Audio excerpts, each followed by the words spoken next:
Sasa unafaa kuwa mtu focused, yani angalia maisha mbele. Hii kazi ya kufanya nini vitu za fala huko nje, yani sitaki kwangu kabisa. Unajua vile nimekulia na shida wewe.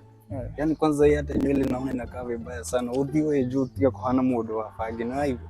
Hadi haiko. No, sasa nataka uende pale kwa Simon nyolewe. Test ukae vizuri ni sawa? Sawa.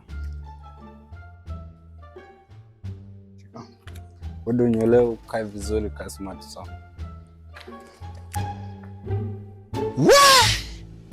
Kuliletwa mojinga.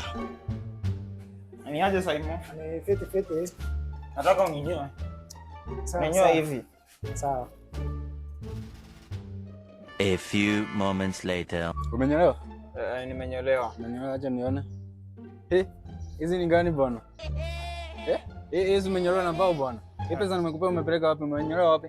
Nimenyoa hapo kwa Simon. Hebu tuende. Tuna kutuma hapa unyolewe, wewe unakuja kufanya mchezo hapa. Simon ndiye ameninyoa. Amekunyoa, hii ni mbao amekunyoa na ama ni nini? Simon, ni aje? Papa. Wewe kijana na mtuma hapa kuja nyolewa na kuja kufanya mchezo. Hizi ni gani? Bwana hebu nyolewe kama kawaida. Haraka. Keti.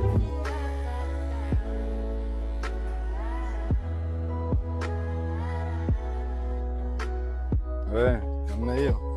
Sasa iko sawa. Bwana unanuna? Mshika hapa. Hakuna. Unanuna nini? Inafaa ikuwa hivyo wewe kijana.